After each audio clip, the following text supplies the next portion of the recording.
Hello friends, आज के हम इस वीडियो में जो है हमारा पेपर एनालिसिस करेंगे। पेपर एनालिसिस मैं आपको पहले करवा चुकी हूँ। आज की इस वीडियो में हम क्या करेंगे, सारे क्वेश्चनों के आंसर भी देख लेंगे और सारे क्वेश्चनों को देख लेंगे कौन सा परीक्षा बोर्ड में था, कौन सा नहीं था। हम जो है सारे कवर कर लेंगे। कि आपको क्वेश्चन तो आपके पास है ही पर आंसर नहीं है, तो इसके आंसर भी हम जो है आज की वीडियो में देख लेंगे। पहले वाली वीडियो में जो है मैं आपको ऑब्जेक्टिव वगैरह करवा चुकी हूँ, पर मैं आपको फिर भी करवा देती हूँ। अभी मैं ज़्यादा टाइम वेस्ट नहीं करूँगी, जल्दी जल्दी करवाऊँगी क्योंकि पहले जो है मैं अच्छे से करवा चुकी हूँ। इसके पहले वाली वीडियो में मैं अभी आपको शुद्ध शुद्ध वाक्य पढ़ा रही हूँ, तो वो अभी आपके चल रहे हैं। वो भी आपकी 1-2 वीडियो और आएगी, वो भी एंड हो जाएगा। तो अभी हम जो है पेपर एनालिसिस पर फोकस करते हैं, उसके आंसर भी जो है मैं आपको बताती जाऊँगी। जितनी भी वीडियो मैं अभी तक लाई हूँ आपको सारी देखनी, एक भी नहीं छोड़नी है, क्योंकि जो है सभी इंपॉर्टेंट होता है इसमें और सारे टॉपिक आपको जो है मैंने बहुत ही अच्छे से पढ़ा है। तो आप जितना भी देखोगे वीडियो, हर एक वीडियो, तो आपके टॉपिक ऑलमोस्ट कवर होते ही जाएंगे। बस आपको फिर जो है याद करना, उसे समझना और रटना है। हमारा जो एमपी बोर्ड में जो है पहला क्वेश्चन सही विकल्प का ही आया था हर बार की तरह, पर इस बार 5 नहीं थे, इस बार 6 थे। तो 6 हमारे सही विकल्प ही आएंगे। पहला क्या बोल रहे हैं कि कवि किसका भार लिए फिरता है, तो इसका सिंपल सा आंसर है जगजीवन का। अगर आप कविता वाला चैप्टर या कहानी वाले चैप्टर अच्छे से पढ़ोगे तो आप इसके आंसर आराम से बिल्कुल दे दोगे बिना रटे। सेकंड वाला क्या बोल रहा है कि धूत कहो अवधूत कहो किसकी पंक्तियाँ हैं। ये जो है तुलसीदास जी की हैं, क्योंकि ये शीर्ष फूल में बताया गया है कि ये किसकी पंक्तियाँ हैं। तो हमारा थर्ड बोल रहा है कि बाजार कब जाना चाहिए, तो इसका आंसर है जब मन खाली हो। जब हमारा मन खाली हो हमें तभी बाजार जाना चाहिए। इसमें कंफ्यूज मत होना, इसका आंसर है जब मन खाली हो। जब हमारा मन खाली होना चाहिए तब हमें जो है बाजार जाना चाहिए। जब आप बाजार दर्शन वाला चैप्टर पढ़ोगे तब आपको और अच्छे से पता चलेगा कि क्यों ऐसा है। हमारा फोर्थ क्या बोल रहा है, लुट्टन पहलवान ने हराया था, तो इसका आंसर है चांद सिंह को। जो लुट्टन पहलवान था उसने जो है चांद सिंह को हराया था, बाकी जितने भी नाम है उनको नहीं था ऐसा कुछ भी। तो आपको याद रखना है चांद सिंह। ऐसे फिफ्थ क्या क्या बोल रहा है कि जूझ पाठ के लेखक है, तो इसका आंसर सिंपल सा है, आनंद यादव जो है इस पाठ के लेखक है। इसलिए सबके लेखक और कवि आपको याद ही रखने, क्योंकि ये ऐसे ऑब्जेक्टिव में आते हैं। ऐसा हमारा सिक्स्थ बोल रहा है कि टीवी पर प्रसारित खबरों में सबसे महत्वपूर्ण है। हमारे अभिव्यक्ति और माध्यम से आया, तो इसका आंसर है उपरोक्त सभी। विजुअल, नेट, बाइट, ये तीनों ही जो है हमारी महत्वपूर्ण होती है। तो ये इसका आंसर क्या है, उपरोक्त सभी। चलते हैं हमारे अगले सेकंड क्वेश्चन में। सेकंड जो क्वेश्चन आया था वो क्या था, रेगिस्तान का था। तो इसमें जो रेगिस्तान 7 आए थे, तो अभी भी आपके ऐसे ही आएंगे। फर्स्ट पूछा गया था कि बच्चे डैश में होंगे, तो प्रत्याशा या निराशा। तो इसका सही आंसर जो था, बच्चे जो है प्रत्याशा में होंगे। तो हमारा अगला बोल रहा है कि भक्तिन का वास्तविक नाम था, तो भक्तिन का जो वास्तविक नाम था वो लक्ष्मीन था। तो हमारा थर्ड क्वेश्चन क्या बोल रहा है कि सौंदर्य लेकर मास्टर डैश पढ़ाने आते थे। तो जो मास्टर थे वो क्या पढ़ाते थे, वो जो है मराठी पढ़ाते थे। तो इसका सही आंसर मराठी है। ऐसा हमारा अगला फोर्थ क्वेश्चन क्या बोल रहा है कि नाटक में पात्रों की संख्या डैश होनी चाहिए, अधिक या कम। तो इसका सही आंसर है कि नाटक में जो है जितने अधिक, जितने ज़्यादा पात्र होते हैं उतना अच्छा लगता है। तो इसलिए इसका आंसर क्या है, अधिक। नाटक वाले जितने भी अगर ऐसे ऑब्जेक्टिव आते तो आपको कंफ्यूज नहीं होना है। नाटक में होंगे तो कितने होने चाहिए, कम से कम अधिक होना चाहिए, ज़्यादा होने चाहिए। तो हमारा अगला क्वेश्चन क्या बोल रहा है कि वीर रस का स्थायी भाव है। तो वीर रस का स्थायी भाव जो है उत्साह है। आपने जो रस के प्रकार पढ़े हैं आपको मालूम होना चाहिए। अगर आपने अभी तक याद नहीं किए तो याद कर लीजिए, क्योंकि एक ना एक तो आपसे पूछेंगे। ऐसा हमारा अगला बोल रहा है कि जिन छंदों में मात्राओं की गणना की जाती है वे डैश छंद कहलाते हैं। तो सिंपल है, जिसमें मात्रा से याद रखना है आपको मात्रिक, और वर्णों से याद रखना है वर्णिक। तो जिनमें मात्राओं की गणना की जाएगी तो वो कौन से छंद कहलाएंगे, मात्रिक छंद कहलाएंगे। इससे आपको याद रखना है। हमारा अगला क्या बोल रहा है कि नभ का अर्थ है। तो नभ का अर्थ क्या होता है, इसका अर्थ क्या होता है, आकाश। अगर हम जो नभ बोलते हैं उसको क्या बोलते हैं, आकाश। नभ, आकाश, आसमान, ये क्या होते हैं, नभ के अर्थ है, यानी नभ का मतलब है इनका। आपके अलग अलग नाम हो सकते हैं। पानी को हम अलग अलग नाम से बुलाते हैं, पानी को हम जल भी बोलते हैं, नीर भी बोलते हैं। तो उस तरीके से पढ़ते हैं हमारे अगले क्वेश्चन, थर्ड क्वेश्चन की तरफ। तो थर्ड क्वेश्चन में आपसे जो है जोड़ियाँ पूछी जाएंगी और वो जो 6 आएंगी। मुझे आराम से ध्यान से करना है, हर चीज़ को एकदम जल्दबाजी में भी नहीं करना और एकदम बहुत स्लो भी नहीं करना, आराम से करना है। जो जो चीज़ पहले आ रही है उन्हें पहले कवर कीजिए।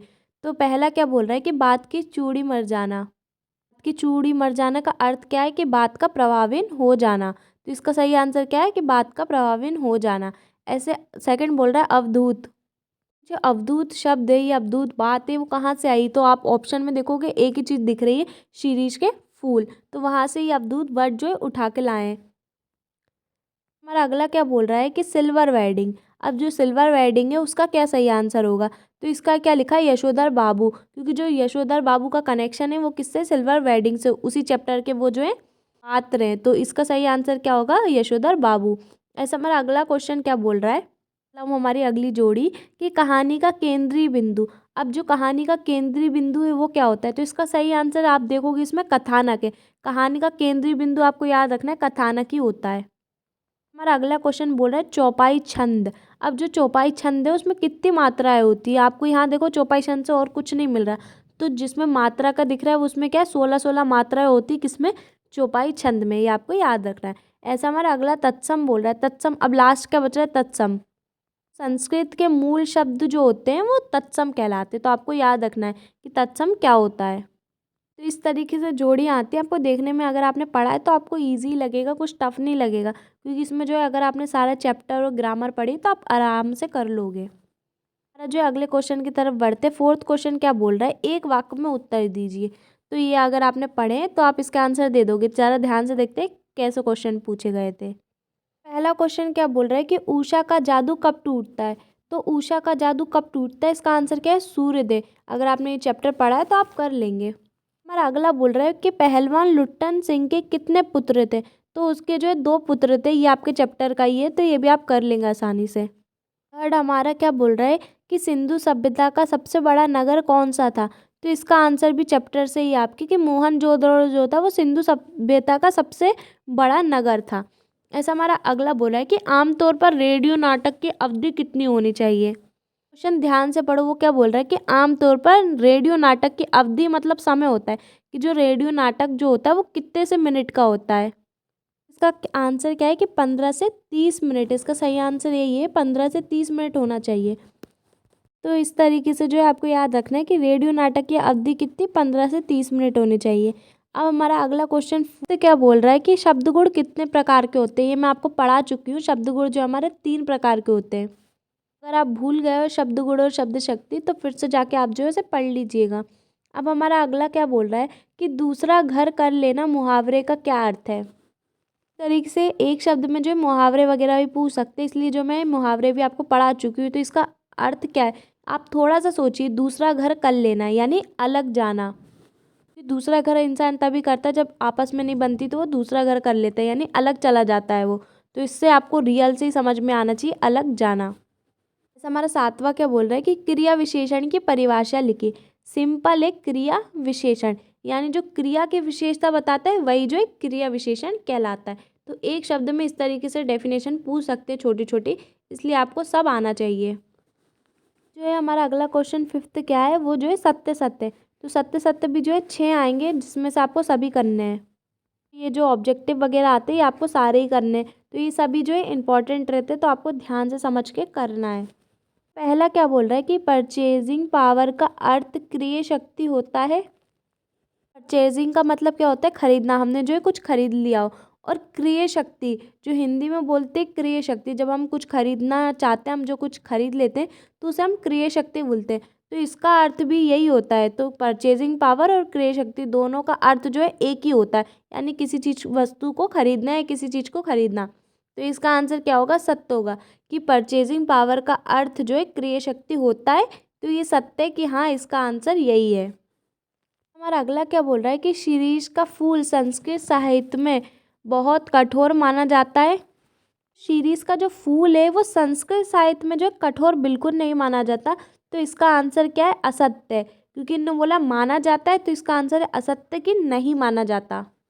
तो हमारा अगला क्या बोल रहा है कि राखल दास बनर्जी 1922 में मोहनजोदड़ो गए। तो इसका आंसर है सत्य, क्योंकि आप चैप्टर पढ़ोगे तो आपको पता चलेगा कि जो राखल दास बनर्जी थे वो जो है मोहनजोदड़ो गए थे, कब, 1922 में। ऐसा हमारा अगला क्वेश्चन क्या बोल रहा है कि कहानी का नाटक रूपांतरण असंभव है। जैसे आपने कोई भी कहानी पढ़ी शेर और चींटी की, तो क्या आप उसको जो है नाटक में नहीं बता सकते। कहानी पढ़ी, अब आप सोचो इसका नाटक करके दिखाएं, तो आप कर सकते हो ना। तो इसने बोला असंभव है, इसलिए इसका आंसर जो है असत्य है, क्योंकि असंभव नहीं है, इसका आंसर जो है संभव है। भाई संभव है, हम जो है कोई भी कहानी को नाटक में रूपांतरित कर सकते हैं। रूपांतरण मतलब कन्वर्ट कर सकते हो उसमें, है ना। ऐसा हमारा अगला बोल रहा है कि करुण रस का स्थायी भाव रति है। तो करुण रस का स्थायी भाव क्या होता है? शौक होता है। रस के प्रकार बोल रही है, आप अच्छे से कर लो, एक ना एक तो आता ही है। तो इसका आंसर यहाँ पे असत्य क्यों लिखा है? क्योंकि रति जो है वो करुण रस का स्थायी भाव नहीं होता है। ऐसा हमारा अगला क्या बोल रहा है कि प्रिया बहुत बातूनी है में बातूनी शब्द क्रिया विशेषण है। तो इसका आंसर है असत्य, क्योंकि जो प्रिया बातूनी है में बातूनी शब्द जो है वो क्रिया विशेषण नहीं है। तरीके से जो है आपके 32 नंबर के ऑब्जेक्टिव हो गए। अब हमारे आते हैं अगले क्वेश्चन, 6th क्वेश्चन में। तो जो है इसका हम आंसर देखते कि आंसर क्या है। पहला क्वेश्चन क्या बोल रहा है 6th वाला, बच्चे किस आशा में नीड़ों से झांक रहे होंगे। तो ये जो है दिन जल्दी जल्दी ढलता से लिया गया है, जो हरिवंश राय बच्चन जी का है, जो है आपको आपकी परीक्षा बोर्ड में मिल जाएगा। तो इसका जो है आंसर देखते क्या लिखा है यहाँ पे। इसका आंसर क्या है कि बच्चे इस बात की आशा में नीड़ों से झांक रहे होंगे कि सुबह से भोजन की तलाश में निकले उनके माता पिता सूर्यास्त की बेला में अब वापस आ रहे होंगे, उनके लिए भोजन का दाना लाएंगे। इस आशा में बच्चे नीड़ों से झांककर अपने माता पिता की जो है प्रतीक्षा कर रहे हैं। चिड़िया के घोंसले में जो बच्चे रहते हैं वो नीड़ों से, मतलब जो चिड़िया की घोंसला रहता है उससे ऐसे झांकते हैं, जो उससे जो है वो ये सोच रहे हैं कि सुबह से जो है उनके माता पिता क्या भोजन की तलाश में निकले, लेकिन शाम होने वाली, सूर्यास्त होने वाला है। तो सूर्यास्त की जो बेला होती है, यानी सूरज जब ढलने वाला होता है, चिड़िया के बच्चे अब यही सोच रहे हैं कि सूरज जब ढलने वाला है तो अब जो है वापस आ रहे होंगे, उनके जो माता पिता हैं वो वापस आ रहे होंगे, जो उनके लिए क्या कर रहे होंगे, भोजन का दाना लाएंगे। सुबह से तलाश में निकले, खाना मिल जाए कहीं, तो वो भोजन लेकर आ रहे होंगे। इस आशा में बच्चे जो है नीड़ों से झांककर उनके माता पिता की प्रतीक्षा कर रहे थे। तो वो अपने माता पिता का इंतजार कर रहे थे कि कब उनके माता पिता आए और उनको जो है भोजन ला के दें।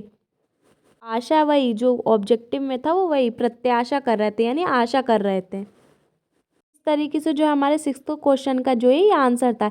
इसके अथवा में जो है अगला क्वेश्चन देखते क्या था। जो हमारा 6th क्वेश्चन है उसके अथवा में यही क्वेश्चन आया था कि भाषा को सहूलियत से बरतने से जो है क्या अभिप्राय है। आपकी बात सीधी थी और जो कविता के बहाने उधर से ही लिया गया है। ध्यान से देखो, अगर आपने अच्छे से कविता पढ़ी होगी तो अब आप इसका आंसर अच्छे से समझ के लिख देंगे। पर हम जो यहाँ देखते हैं, यहाँ इन्होंने क्या लिखा है कि भाषा को सहूलियत से बरतने का अभिप्राय है कि स्वयं को उत्कृष्ट और श्रेष्ठ साबित करने के लिए बनावटी, मुहावरेदार, कठिन शब्दावली या महिमा मंडित तरीके से वाचन न करते हुए जनमानस अनुरूप सरल, सहज, व्यवहारिक शब्दावलियों का प्रयोग कर सभी के समझने योग्य वाचन करें। तो अब आपकी ये बात जो है एकदम सर से ऊपर जा रही होगी, क्योंकि इतना कुछ कठिन कठिन आपको लग रहा होगा कि क्या है, हमें तो कुछ समझ में ही नहीं आ रहा। अब ये मैं आपको बहुत ही सिंपल वे में समझाती हूँ। आपने क्या किया होगा, आपने कई लोग ऐसे देखे होंगे जो ऐसे क्या करते हैं, जैसे होते नहीं और वैसी बातें करते हैं। मान लो कोई व्यक्ति समझदार नहीं, लेकिन फिर भी समझदारी वाले बातें करेगा, चिकनी चुपड़ी बातें करेगा, बनावटी बनेगा। वो अच्छा नहीं है, लेकिन वो दूसरों के सामने क्या अच्छा बनने की कोशिश करेगा, और फिर आपके सामने वैसे ही बन जाएगा जैसे वो रहता है। मतलब आपके सामने कुछ और दूसरे के सामने कुछ और। सेम यहाँ पे भी यही बोल रहे हैं कि वो लोग ये बोल रहे हैं कि इससे ये अभिप्राय है कि स्वयं को, यानी खुद को उत्कृष्ट और श्रेष्ठ साबित करने के लिए, यानी खुद को अच्छा और खुद को जो है दूसरों के सामने श्रेष्ठ यानी बहुत अच्छा साबित करने के लिए बनावटी, मुहावरेदार, कठिन शब्दावली या महिमा मंडित तरीके से वाचन न करते हुए जनमानस अनुरूप, जो लोग बनावटी मुहावरे यानी मुहावरे अपनी बात में बोलते हैं ताकि बात अपनी ओर वाले, कठिन शब्दावली का प्रयोग करते हैं जिससे क्या है आपकी ओर लोग प्रभावित हो कि यार इन्हें तो ये भी आते, ये शब्द भी ये लोग बोल लेते, या महिमा मंडित तरीके से वाचन ना करते हुए। महिमा मंडित क्या होता है, ऐसा होता है ना अपने ग्रुप सर्कल में कोई एक रहता है और वो एक जो है उसकी तारीफ करता जाते, तो ऐसे जो लोग बातें करवाते ना कि हमारी तारीफ करने के लिए एक ग्रुप में बोल रहा है तो उसकी तारीफ करवाते जाएंगे, तो उस तरीके से क्या है वाचन ना करते हुए, ये सब जो आप मुहावरे, बनावटी भाषा में आप बात करते हो किसी से, तो ऐसी बात ना करते हुए, वाचन यानी बात ना करते हुए जनमानस अनुरूप सरल, सहज, व्यवहारिक शब्दावलियों का प्रयोग कर सभी के समझने योग्य वाचन करें। जनमानस मतलब ऐसी बात, ऐसी भाषा का प्रयोग करें, ऐसी बात बोले अपने उससे कि जो जनमानस यानी जो लोग हैं, लोगों को जो है सरल, सहज यानी इजी हो, आपकी बहुत ही लोगों को अच्छे से समझ में आए, आपकी भाषा क्या हो, व्यवहारिक हो, जब हम व्यावहारिक तरीके से बात करते, एकदम प्यार से अच्छी तरह बात करते, तो हमारी बात का काफ़ी असर पड़ता है। शब्दावली को प्रयोग कर, यानी जो हमारी शब्दावली होती है, हमारे जो शब्दावली होती है उसका जो है प्रयोग कर सभी के समझने योग्य वाचन करें। ऐसी शब्द बोले, ऐसी बात बोले कि लोगों को जो है आपकी बात समझ में आ जाए। हाँ, कि ऐसे कि आप जो है बनावटी बोल रहे हो, लोगों को समझ में भी ना आए, आप उसमें कुछ भी अपने मन से बोले जा रहे हो। ऐसी भाषा बोले जो सबको अच्छी लगे और सबको जो है प्यार से समझ में आ जाए। तो यहाँ पे जो है कवि जो है यही बात यहाँ पे कहना चाह रहा था। उसी बात को उन्होंने जो है यहाँ पे अपनी भाषा को जो है इस तरीके से लिखा ताकि आपको समझ में आ जाए। तो ये बहुत ही ईजी आंसर था। अगर आप अच्छे से समझ लिए हो तो आप इसका आंसर जो है आराम से कर लोगे। कुछ वर्ड आपको लगेंगे वो आप याद कर लीजिए, जैसे महिमा मंडित है। कठिन शब्दावली आप समझती हो, जो मुश्किल शब्द होते हैं, मुहावरे आपको पता है, बनावटी पता है, बाकी सब चीज़ें आपको पता ही है, जनमानस पता है आपको, लोग होते हैं, तो उनके अनुसार जो है आपको बात करनी चाहिए। इस तरीके से ये भी आंसर बहुत ही ईजी और छोटा था, अगर आपने समझा है तो आप कर लोगे। अब हमारे 7th क्वेश्चन की तरफ बढ़ते हैं हम। हमारा 7वां क्वेश्चन क्या बोल रहा है कि उषा कविता में कवि ने भोर के नव की तुलना किससे की है, और अथवा में क्या बोल रहा है कि छोटा मेरा खेत कविता के संदर्भ में अंदर और जो बीज है वो क्या है। तो इस दोनों को जो है, दोनों में से कोई एक करना था और 2 नंबर में ही आया था। तो हम जो इनके आंसर देखते हैं। यहाँ पे क्या लिखा है, उषा कविता में भोर के नव की तुलना किससे की गई और क्यों। तो ये आपको बताना है, ज़रा इसका आंसर देखते हैं हम। उषा कविता में प्रातःकालीन नभ की तुलना राख से लीपे गए गीले चौके से की गई है। इस समय आकाश नम एवं धुंधला होता है, इसका रंग राख से लीपे चूल्हे जैसा मटमैला होता है। जिस प्रकार चूल्हा सूखकर साफ हो जाता है, उसी प्रकार कुछ देर बाद आकाश भी स्वच्छ एवं निर्मल हो जाता है। जब आप उषा वाला चैप्टर आपने पढ़ा होगा ना, तो उसमें बताया गया है कि जो उषा होता है, तो जो उसमें सूरज होता है उसकी तुलना जो है कैसे की गई है, और वो किस तरीके से ढलता है, किस तरीके से उगता है, तो इन सब के बारे में बताया है। तो उसी का आंसर जो है यहीं पे जो है बताया गया। आपने अगर वो कविता अच्छे से पढ़ी है तो अब आप इसका आंसर दे दोगे। तो हम जरा इसे और समझते कि उन्होंने क्या कहा है इसमें। तो इसमें ये बोल रहा है कि उषा कविता में प्रातःकालीन नभ की तुलना, जो नभ होता है, जो आकाश होता है, की तुलना किससे की गई है, तो उसकी तुलना जो है राख से लीपे गए गीले चौके से की गई है। क्योंकि जब जो है सुबह सूरज उगता है तो वो ऐसा दिखता है, जब स्टार्टिंग में एकदम उगता है, आप सबने देखा होगा, तो वो ऐसा लगता है जैसे आपने लीपा हुआ चूल्हा देखा है। तो जैसा लीपा हुआ चूल्हा कैसा रहता है, पीला पीला एकदम गीला सा रहता है, तो उस जैसा जो है सूरज लगता है। जब आप उसकी इमेजिनेशन करोगे तो बिल्कुल आपको ऐसा ही लगेगा। ऐसे आगे यहाँ पे बोल रहा है कि इस समय आकाश नम एवं धुंधला होता है। ये समय कैसा होता है, जिस समय ये ऐसा सूरज उगता है, तो इस समय वो बता रहे हैं कि आकाश जो है नम एवं धुंधला होता है। और आगे ये बोल रहे हैं कि इसका रंग राख से लीपे चूल्हे जैसा मटमैला होता है। इसका रंग कैसा हो जाता है कि जब वो धीरे धीरे और आगे बढ़ता है तो क्या होता है, इसका रंग जो है राख से लीपे चूल्हे जैसा मटमैला होता है। जैसे चूल्हा वो देखा है आपने कैसा पीला पीला कलर से लिपा रहता है, तो उस जैसा कैसा लगने लगता है, मटमैला लगने लगता है, कि जैसे जो सूरज को जो लीप दिया हो तो वो भी मटमैला सा दिखने लगता है। फिर आगे क्या बोल रहे हैं कि जिस प्रकार चूल्हा चौका सूखकर साफ हो जाता है, उसी प्रकार कुछ देर बाद आकाश भी स्वच्छ एवं निर्मल हो जाता है। जिस प्रकार जब हम जो चूल्हे पे जो मिट्टी लगाते हैं, तो उसको लेपते हैं, तो वो सूख कर कैसा साफ हो जाता है, तो उसी प्रकार ये बोल रहे हैं कि कुछ देर बाद क्या होता है, आकाश भी कैसा हो जाता है, स्वच्छ एवं निर्मल हो जाता है। कि जब जो सूरज और आगे बढ़ता है तो एकदम वो रूप ले लेता है, बिल्कुल सूरज एकदम पीला हो जाता है, तो आकाश कैसे लगने लगता है, स्वच्छ एवं निर्मल लगने लगता है। अब आपको पता चल गया कि इसमें क्या लिखा है, कविता में भोर के नभ की तुलना। भोर के नभ मतलब जब सुबह सूरज उगता है आकाश में, तो उसकी तुलना जो किससे की गई है, तो उसकी तुलना कैसे की गई है, तो उसकी तुलना कैसे की गई, राख से लीपे गए गीले चौके से की गई है। फिर कैसा बताया कि वो उसका रंग कैसा मटमैला हो जाता है। तो इस तरीके से जो है इसकी तुलना की गई है। क्यों की गई है, जैसे जिस प्रकार चूल्हा सूखकर साफ हो जाता है, तो उसी प्रकार भी जो है आकाश भी क्या होता है, स्वच्छ और निर्मल हो जाता है, इसलिए जो इसकी तुलना इससे की गई है। तो आपको ये मालूम होना चाहिए। तो ये भी 2 नंबर में आया था, तो ये 2 नंबर के हिसाब से बहुत सही है। ऐसा हमारे 7वें क्वेश्चन के अथवा में क्या बोल रहा है कि रचना के संदर्भ में अंधड़ और बीज क्या है। अब जो है आप कंफ्यूज मत होना कि यहाँ पे जो है रचना के संदर्भ में पूछा और पेपर में जो है कविता के संदर्भ में आ गया। दोनों एक ही है क्योंकि रचना वही है जो कविता है, वही कविता जो है आपने रची है, तो ऐसा कंफ्यूज मत होना। हम जो है इसका आंसर देखते हैं। यहाँ पे क्या बोल रहा है कि रचना के संदर्भ में अंधड़ विचारों की संवेदना है। कविता में जो है कवि ने जो है अंधड़ बताया था, उसको क्या बताया था कवि ने कि अंधड़ क्या है, विचारों की जो है संवेदना है, जो हमारे मन में विचार आते हैं उसकी जो है संवेदना है। हमारे प्रेरणा का स्रोत है जो विशेष विषय वस्तु पर कवि को गहराई से सोचने और उसे शब्दों और पंक्तियों में पिरोने को मजबूर कर देती है। यानी अंधड़ वो है जो कवि के लिए क्या करता है, एक तो विचार लाता है, ऊपर से उनके प्रेरणा के स्रोत भी वही रहता है। और क्या करता है वो कि जो विशेष विषय वस्तु पर कवि को गहराई से सोचने कि किसी विशेष टॉपिक पर जो कवि लिखना चाहता है, तो उन्हें वो जो सोचने पर क्या करता है कि कवि को जो है सोचने के लिए और उसे शब्दों और पंक्तियों में पिरोने को मजबूर करता है कि कवि सोचे और उसे जो है अपने शब्द जो है उसमें पिरो दे, वो जो बात लिखना चाह रहे हैं उसमें जो है वो अपनी बातें पिरो दें। इन सब के लिए अंधड़ क्या करता है, कवि को जो है मजबूर कर देता है कि उनके मन में क्या करता है, विचार जगाता है, और विचार जगाएगा तभी वो एक अच्छी रचना लिख पाएंगे। ऐसे आगे क्या बोल रहे हैं कि बीज क्या है, बीज वह विशेष विषय वस्तु होती है जिसके बारे में कवि पूरी चेतना के साथ साथ भाव के संयोग से शिल्प में अलंकारों बिंबों प्रतीकों के सामंजस्य से शब्द व पंक्ति रूप प्रदान करता है और काव्य रचना गतिशील हो जाती है। ये भी आपको देखने में बहुत ऐसा लग रहा हो कि पता नहीं इसमें क्या ही बोल दिया, हमारे बिल्कुल सर से ऊपर जा रहा है, तो ज़रा थोड़ा ध्यान से समझिएगा।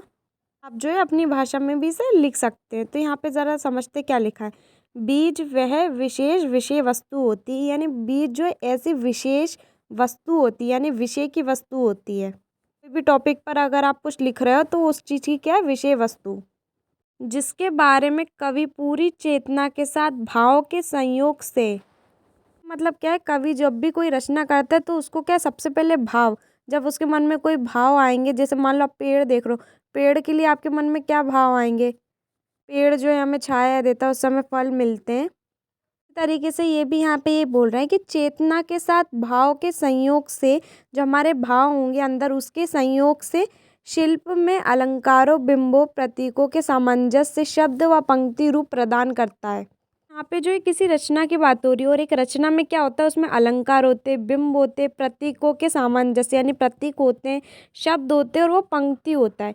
इन सब से मिलकर क्या होता है, जो हमारी पूरी रचना बनती है। तो यहाँ पे यही चीज़ इन्होंने बताई है कि शिल्प में अलंकारों बिंबों प्रतीकों के सामंजस्य शब्द व पंक्ति रूप प्रदान करता है। इन सब से मिलकर ही हमारे शब्द व पंक्ति एक रूप प्रदान करता है। जैसे चारू चंद की चंचल किरणें खेल रही थी जल थल में, तो इसमें कौन अलंकार लगा है और कैसे पंक्तियों में हमने जो है कैसे चीज़ों को बैठाया है, तो उस चीज़ के बारे में ही जो है यहीं पे वो अपनी बात में कह रहा है।